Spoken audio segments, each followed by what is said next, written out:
এটা নাম হ'ল হৰি। আৰু হৰি নাম ধাৰণ কৰিছে প্ৰভুৱে ভকতৰ দুখবোৰ কষ্টবোৰ হৰণ কৰাৰ বাবে। আৰু আজিও শ্ৰীমদ ভাগৱতত সমবেত হোৱা ভকত ভগৱন্তৰ তেৰা সমস্তৰো শৰীৰৰ জড়তা মনৰ জড়তা প্ৰভুৱে হৰণ কৰি নিৰ্মল জীৱন আনন্দময় জীৱন পৰমানন্দ জীৱন প্ৰভুৱে দান কৰক কৃষ্ণ। এতিয়া দশম স্কন্ধ।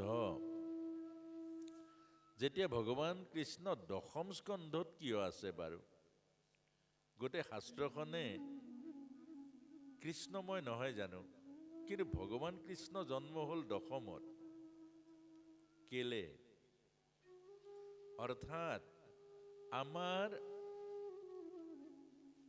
মনটো বেলেগলৈ নিনিব, দৰ্শনখিনি বৰ টান বুজিবলৈ।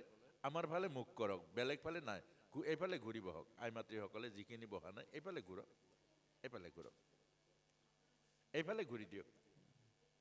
এইফালে দৰ্শনখিনি বহুত নুবুজিলে তেতিয়া দৰ্শনখিনি আচল বস্তুটো নাপায়। এতিয়া ভগৱান কৃষ্ণ এইখিনি কথা আপোনাক সবে জানিলে পাছত ল'ৰাসকলে যুৱকসকলে কিমান কষ্ট কৰিছে আপোনাক সবক জনাবলৈহে। গতিকে এইকণ যদি নাজানে এতিয়া ভাগৱত পাঠ হ'ল, ভাগৱত পাঠ হোৱাৰ পাছত কি বুজিব? কোনোবাই যদি সোধে যে ভাগৱত যে পাঠ কৰিলে ভাগৱতৰ দশমত কি আছে, অষ্টমত কি আছে, নৱমত কি আছে, একোই যদি ক'ব নোৱাৰে তেতিয়াহ'লে ইমান কষ্ট ইমান খা খৰচা এইবোৰ কোনো অৰ্থ নাথাকিব। আৰু বক্তাসকলকো ইমান দূৰৰ পৰা 2 ঘণ্টা 3 ঘণ্টাৰ কাৰণে মাতি দিয়ে, শাস্তি দিয়াহে হ'ব, হয় নহয় বাৰু? বক্তাজনৰ যদি কথা নুশুনে, ভাগৱতৰ যদি তত্ত্বখিনি আপোনাসবে নুবুজে তেতিয়া দুইটাৰে লোকচান। বক্তাৰো একো লাভ নহ'ব, মাত্ৰ অহা যোৱা খৰচাটো হ'ব আৰু শৰীৰৰ কষ্ট হ'ব আৰু আপোনাসবৰো ইমানখিনি কষ্ট অথল হৈ যাব। এতিয়া প্ৰথম স্কন্ধত ভগৱান জন্ম নাই হোৱা, একেবাৰে দশম স্কন্ধত জন্ম হ'লে। ঠিক ভগৱত গীতাত আকৌ প্ৰথম স্কন্ধৰ পৰা একাদশ স্কন্ধত বিশ্বৰূপ দৰ্শন কৰিলে। কেলে বাৰু? এতিয়া আমাক বুজাইছে যেতিয়ালৈকে আমাৰ মন নিৰ্মল নহয়, যেতিয়ালৈকে আমাৰ ভাৱনা শুদ্ধ নহয়, যেতিয়ালৈকে চকুত আধ্যাত্ম কৃষ্ণময় জ্যোতি ফুটি নুঠে, ঈশ্বৰ ওলালেও আপুনি ঈশ্বৰ দেখা নাপায়। এই কথাটোকে বুজাইছে। সেইকাৰণে প্ৰথম স্কন্ধৰ পৰা নৱম স্কন্ধলৈ জীৱক পৰিশুদ্ধি কৰিছে, অহংকাৰ অভিমানবোৰ দূৰ কৰাৰ কৌশলবোৰ দিছে, সাধনাৰ কৌশলবোৰ দিছে, যে অহংকাৰ মাৰিবৰ কাৰণে মায়া মাৰিবৰ কাৰণে অজামিল উপাখ্যান দিছে, ভৰত ৰজাৰ উপাখ্যানবোৰ দিছে, ভৰত ৰজাৰ চৰিত্ৰ দিছে। গতিকে নৱম স্কন্ধত প্ৰভু ৰামৰ চৰিত্ৰ দি নিৰ্মল জীৱন দি তাৰ পাছতেহে দশমত ভগৱান কৃষ্ণ এতিয়া প্ৰৱেশ কৰিব। এতিয়া ভগৱান কৃষ্ণক, প্ৰভু ৰামক, বুদ্ধ এইবোৰ যে আহিছে,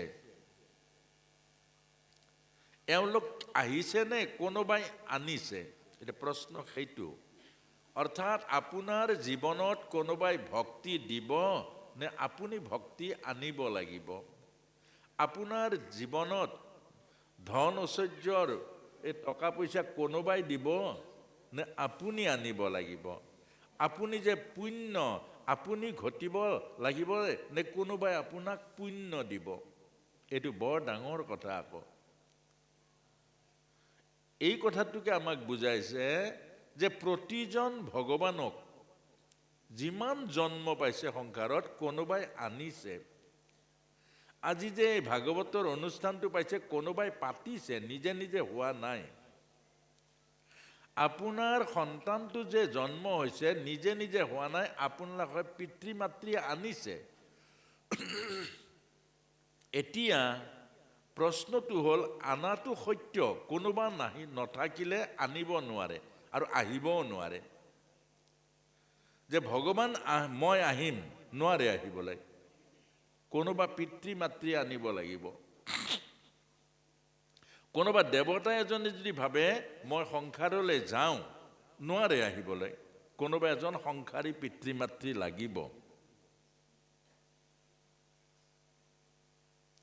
কোনোবা এজন সংসাৰী পিতৃ মাতৃ লাগিব। ঠিক ভগৱান কৃষ্ণ এই সংসাৰী কোনোবা পিতৃ মাতৃৰ মাজেৰে আহিছে আৰু সেই পিতৃ মাতৃয়ে কৃষ্ণক নমাই আনিবৰ কাৰণে, কৃষ্ণক জন্ম দিবৰ কাৰণে কিমান তপস্যা কৰিছিল, কিমান সাধনা কৰিছিল, কিমান কাকুতি মিনতি কৰিছিল এবাৰ ভাবক। আৰু সেই ভগৱানক নমাই অনা পিতৃ মাতৃ কোন বাৰু? সেই ভগৱানক যে নমাই আনিছিলে অশেষ ত্যাগ, অশেষ কষ্ট কৰি, তিতিক্ষাৰ দ্বাৰা, সাধনাৰ দ্বাৰা কোনে নমাই আনিছিল? এই কথাটো জানিব লাগিব। এই কথাটো জানিলে গুৰি লগা বিদ্যা হ'ব। ওপৰে ওপৰে কৃষ্ণ আহিলে, কৃষ্ণ জন্ম হ'ল, গুৰি লগা বিদ্যাটো নহ'ব। এই ভগৱানক আনিছিল প্ৰিন্সি আৰু সুতপাই। প্ৰিন্সি আৰু সুতপা এহাল ৰজা ৰাণী আছিলে। এওঁলোকে বিবাহ পাশত আবদ্ধ হ'ল। যেতিয়া দুয়ো বিবাহ পাশত আবদ্ধ হ'ল, তেতিয়া ব্ৰহ্মাই প্ৰিন্সি আৰু সুতপাক ক'লে যে তোমালোকে এতিয়া বিবাহ পাশত আবদ্ধ হ'লা স্বামী স্ত্ৰী ৰূপে। এতিয়া তোমালোকৰ দায়িত্ব আৰু কৰ্তব্য পালন কৰা। দায়িত্ব আৰু কৰ্তব্য কি? সন্তান জন্ম দিয়া। বিবাহৰ মূল উদ্দেশ্য হ'ল সন্তান, প্ৰজা সৃষ্টি কৰা, সন্তান জন্ম দিয়া। প্ৰিন্সি সুতপাক ব্ৰহ্মাই এইটো আজ্ঞা কৰিলে। প্ৰিন্সি সুতপা কলৈ গ'ল? গৃহলৈ নগ'ল, ৰাজপ্ৰসাদলৈ নগ'ল। কলৈ গ'ল? অৰণ্যলৈ গ'ল। এখন নিৰিবিলি অৰণ্যৰ মাজত এজোপা গছৰ তলত সুন্দৰ কুশৰ আসন পাৰি তাত দুয়ো স্নান কৰি আহি বহি ল'লে। আৰু বহি লৈ ভাগৱতৰ দিব্য মন্ত্ৰ, দ্বাদশ অক্ষৰী মন্ত্ৰ দুয়ো সাধনা আৰম্ভ কৰিলে। ওম নমঃ ভগৱতে বাসুদেৱায়, ওম নমঃ ভগৱতে বাসুদেৱায়। এনেকৈ এই দ্বাদশ অক্ষৰী মহামন্ত্ৰ জপ কৰোঁতে কৰোঁতে কৰোঁতে কৰোঁতে কৰোঁতে কৰোঁতে কৰোঁতে কৰোঁতে সম্পূৰ্ণ মন প্ৰাণ ভাৱনা নিৰ্মল হৈ গ'ল। নিৰ্মল মানে কি? মনৰ মাজত কামনা শূন্য হৈ গ'ল, মনৰ মাজত বাসনা শূন্য হৈ গ'ল। হৃদয়ৰ মাজত যিবোৰ লেতেৰা আছিলে, অভিমান আছিলে, অহংকাৰ আছিলে, দম্ভ আছিলে, এইবোৰ সম্পূৰ্ণ চফা হৈ গ'ল। আৰু গোটেই হৃদয় নিৰ্মল হৈ গ'ল, মন পবিত্ৰ হৈ গ'ল, ভাৱনা উজ্বলি উঠিল। আৰু তেতিয়াই প্ৰভু ভগৱন্ত অনন্ত কোটি সূৰ্যৰ জ্যোতিৰে জ্যোতিষ্মান এই প্ৰভু ভগৱন্ত আবিৰ্ভাৱ হ'ল হৃদয় দাপোনত। তেতিয়া সেই গদগদ মাতেৰে গৈছে, হে প্ৰিন্সি আৰু সুতপা, বৈবাহিক জীৱনত বান্ধ খাই সংসাৰৰ সুখ আৰু ভোগ, সংসাৰৰ সুখ আৰু ভোগতকৈ আৰু তাতকৈ জীৱ বন্দী কৰা আৰু একো বস্তু নাই। স্বৰ্গৰ দ্বিতীয় স্বৰ্গই হ'ল সংসাৰৰ সুখ আৰু ভোগ। সংসাৰৰ সুখ ভোগ কৰি থকা এজন জীৱক স্বৰ্গৰ অমৰাৱতীত এৰুৱাই নিব নোৱাৰে। সংসাৰৰ সুখ আৰু ভোগ লিপ্ত থকা আসক্তি থকা এটা জীৱক বৈকুণ্ঠলৈও নিব নোৱাৰে। উদাহৰণস্বৰূপে আমাক যদি কোনোবা এখন এতিয়াই ৰথ এখন আহি কয়, হেৰা বোলা বৈকুণ্ঠলৈ যাওঁ, কোনজন যাব পাৰিব? সংসাৰ এৰিব নোৱাৰে। এনেকুৱা সংসাৰ সুখ আৰু ভোগক বাদ দি তোমালোকে ইমান কঠোৰ সাধনা, কঠোৰ তিতিক্ষা, জীৱনৰ সৰ্বস্ব ত্যাগ কৰি, সুখ ভোগ ত্যাগ কৰি কি পাবলৈ মোক তপস্যা কৰিছা? কি লাগে তোমালোকক?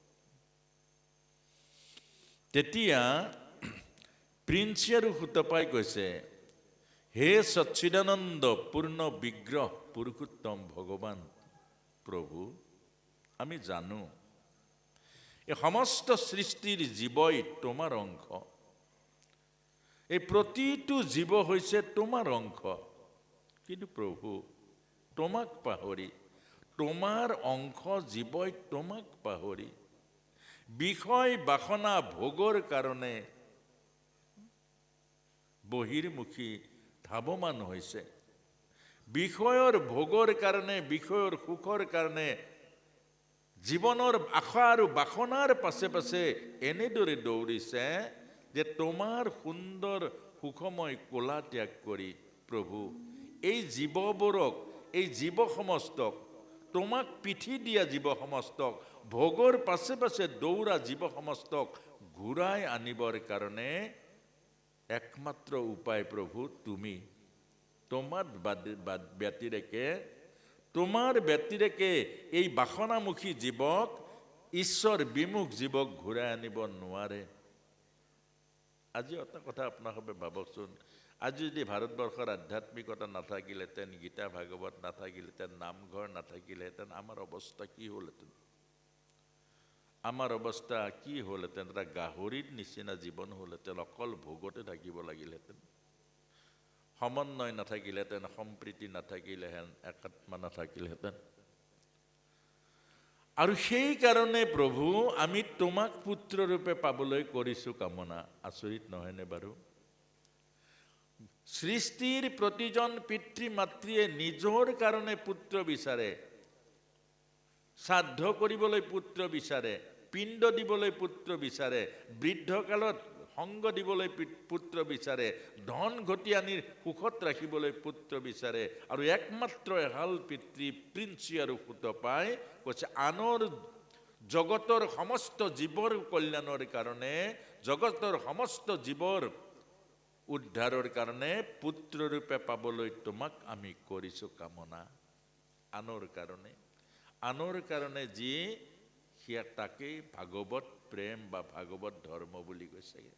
তেতিয়া ভগৱানে কৈছে, প্ৰিন্সি আৰু সুতপা, এয়া মহাভাগৱতৰ মহাধৰ্ম, এয়াই মহাভাগৱতৰ মহাধৰ্ম। আৰু ভাগৱত ধৰ্ম এইটোকে কৈছে, নিজৰ সুখ কামনা নকৰি, নিজৰ আশা আৰু বাসনা পূৰণৰ যত্ন নকৰি, আনক যি জীৱন বিলাই দিব, আনক যি সেৱা বিলাই দিব, আনৰ কাৰণে জীৱনৰ সৰ্বস্ব ত্যাগ কৰিব, এয়াই ভাগৱত ধৰ্ম। আৰু তোমালোকৰ ভক্তিত মই তুষ্ট হৈছো। 3টা জন্মত তোমাৰ ঘৰত মই সমঅৱতাৰ, মনত ৰাখিবা। মোৰ জন্ম আৰু মৃত্যু নাই, মই অজন্মা, মোৰ জন্ম নহয়। কিন্তু মই ভক্তৰ মনোবাঞ্ছা পূৰণ কৰি ভক্তৰ ওচৰত জন্ম হোৱা দেখুৱাও। মোৰ যোগমায়াই এইবোৰ কৰে। গতিকে এতিয়া যোৱা, 3টা জন্মত মই তোমাৰ গৃহত হম অৱতাৰ। এইটোৱে আছিলে ভগৱানৰ চুক্তি, এইটোৱে আছিলে কৃষ্ণ আগমনৰ ক্ষণ। তাৰ পাছতে প্ৰথম জন্ম হ'ল বসুদেৱ দৈৱকী, তেতিয়া চিনি নাপালে, তেতিয়া প্ৰিন্সি গৰ্ভা আছিলে, পুত্ৰৰ নাম। দ্বিতীয় জন্ম আছিলে বসুদেৱ দৈৱকী, আছিলে কাশ্যপ আৰু অদিতি। তেতিয়া আকৌ জন্ম পালে বামন ৰূপে, তেতিয়াও চিনি নাপালে। আৰু তাৰ পাছতে আহিলে কংসৰ কাৰাগাৰ। এতিয়া কংসৰ কাৰাগাৰ আপোনালোকে কাহিনীবোৰ জানে। এতিয়া কংস উগ্ৰসেনৰ পুত্ৰ নহয়নে বাৰু? দৈৱকী হ'ল দেৱক ৰজাৰ পুত্ৰ, অৰ্থাৎ দেৱক হ'ল উগ্ৰসেনৰ ভায়েক। উগ্ৰসেনৰ কোনো সন্তান নাছিলে দৈৱকী, আৰু কংসও আকৌ উগ্ৰসেনৰ পুত্ৰ নহয়। এতিয়া দেৱকৰ যেতিয়া কন্যা এজনী আছিলে, উগ্ৰসেনৰ তেনেকুৱা নাছিলে কন্যা, সেইকাৰণে ক'লে মোৰ কন্যাজনী তোমাক দিছোঁ দাদা, তুমি তাইৰ ভৰণ পোষণকে আদি কৰি তুমি তাইক চাবা, আৰু তোমাৰ দায়িত্ব তোমাক দিয়ে দিছোঁ। আৰু তেতিয়া কংসৰ কেনেকৈ জন্ম হ'ল আপোনাৰ হয়তো কিছু জানে, কিছুৱে নাজানে। উগ্ৰসেনৰ এগৰাকী পত্নী আছিলে। এতিয়া পত্নীগৰাকী বৰ সুশীলা আছিলে, আৰু খুব গৃহস্থ লক্ষ্মীৰ নিচিনা আছিলে। এদিন উগ্ৰসেনে কৰবাৰ পৰা আহি নিজৰ পত্নীক ক'লে, হে ৰাণী, মই কাণৰ কৰিৰে, এইফালে কাণত যে ফুটা থাকে এইটোকে কৰি বুলি কয়, আগৰ দিনত এইখিনিতে অলংকাৰ পিন্ধিছিলে নহয়, এই কাণৰ কৰিৰে শৰ প্ৰহাৰ কৰি বান মাৰি পাৰ কৰি দিব পাৰোঁ। কাণৰ কৰিৰে, সেইটো অলপ কথা জানো বাৰু? এই কাণৰ এই কৰিৰে, কাণৰ ফুটাৰে বান মাৰি মই পাৰ কৰি দিব পাৰোঁ। তে উগ্ৰসেনৰ পত্নীয়ে ক'লে, অব্যাসন নৰ কৰ্ণপথে কৰে হৰ। খং উঠিব নাই বাৰু? মতা মানুহতো এনেই খং উঠে। মতা জন্মটোৱে খঙৰ জন্ম। XY ক্ৰমজমৰ পৰা মতা হয়। জন্মতে মতা মানুহে দুটা বস্তু পায়, অহংকাৰ আৰু অভিমান। সহিব নোৱাৰে, টান কথা সহিব নোৱাৰে। আইগৰাকীক গালি পাৰি পাৰি চেপেটা বনাই দিয়ক, আইগৰাকী মাতিলে কিন্তু খং উঠিব। কেলে ক'বা? আপুনি ইমান বাৰ কৈছে, এবাৰ কৈছেচোন, বা নহ'ব, কেলে ক'বা? এইটো অৰ্থাৎ সেইটো হ'ল পুৰুষৰ জন্মগত স্বত্ব, অহংকাৰ আৰু অভিমান। XY ক্ৰমজমৰ পৰা পুৰুষ, XX ক্ৰমজমৰ পৰা নাৰী। এতিয়া যেতিয়া তেনেকৈ ক'লে, তেতিয়া লগে লগে সেনাপতি আৰু মন্ত্ৰীক মাতিলে যে ৰাণীক এতিয়াই বনত থৈ আহা, ৰাণীক এতিয়াই বনত থৈ আহা। লগে লগে ৰজাৰ আদেশ, বনত থৈ আহিলে। আৰু সেই বনত এটা অসুৰ আছিলে, শংখাসুৰ। সেই অসুৰটোৱে আকৌ উগ্ৰসেনৰ ৰূপ লৈ দৈহিক সম্পৰ্ক কৰিলে উগ্ৰসেনৰ পত্নীৰ লগত, আৰু তাৰ কাৰণে কংসৰ জন্ম হ'ল। পৰমাৰ্থটো বেলেগ, এইটো হ'ল প্ৰতীকাত্মক। সেইকাৰণে কংস অসুৰ জন্মটো গণ্ডগোল। ধৰিব পাৰিছেনে? এজন এজন মানুহ যে আসুৰিক প্ৰবৃত্তিৰ হয়, এটা এটা ল'ৰা যে আসুৰিক প্ৰবৃত্তি হয়, এটা এটা আমাৰ যুৱ প্ৰজন্ম যে নষ্ট চৰিত্ৰ হয়, তাত জন্মৰ গণ্ডগোল থাকে। এতিয়া এই কংস ইমান ভয়ানক কেলে, যেতিয়া কংস জন্ম হৈছিলে, পৃথিৱীৰ মানুহ জন্ম কান্দি কান্দি নহয় জানো প্ৰভু? পৃথিৱীত যিমান জন্ম পায়, ই কান্দি কান্দি আহিব। কংস জন্ম পোৱাৰ লগে লগে এটা অট্টহাস্য মাৰি জন্ম পালে, অট্টহাস্য। আৰু ওচৰতে এটা গাভিনী হাতী আছিলে, মাকুন্দি। এই হাতীটোৰ পোৱালি জগি গ'ল, ইমান ডাঙৰ হাতী, হাঁহি মাৰিছে। কংসই জন্ম হওঁতে ইমান ভয়ানক অট্টহাস্য কৰি জন্ম পালে, হাতীটোৰ পোৱালি জগি গ'ল। আৰু এইটোৱে হ'ল কংসৰ ভায়েকৰ নিচিনা। এই হাতীটো কংসৰ লগতে থাকিলে। এতিয়া এইজন কংস উগ্ৰসেনৰ পুত্ৰ, অৰ্থাৎ আমাক বুজাইছে ধৰ্মৰ মাজেৰে, সাধনাৰ মাজেৰে, নীতি নিয়ম সংযমৰ মাজেৰে যদি সন্তান নমাই আনে, এই সন্তান দেৱত্ব আৰু ঈশ্বৰত্বৰ গুণ লৈ ধৰা দামত আহে। আৰু সেই কাৰণে আমাক বুজাইছে যে প্ৰিন্সি সুতপাই যদিহে ব্ৰহ্মাই কোৱা মতে, অৰ্থাৎ আপোনাৰ মোকো মা দেউতাই বিয়া পতাই দিয়ে, তাৰ পাছত কয় যা তহঁতে দুইটাই ভাল সন্তান জন্ম দে, কয় নকয়? এতিয়া ভাল সন্তান দেহৰ পৰা আহে জানো? এতিয়া বুজাইছে ভাল সন্তান দেহৰ পৰা নাহে।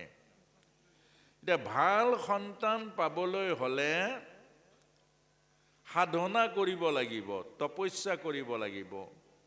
ভাল শিক্ষা আহৰণ কৰিবৰ কাৰণে তপস্যা লাগে। ভাল এটা চাকৰি পাবৰ কাৰণে তপস্যা লাগিব, কঠোৰ পৰিশ্ৰম লাগিব।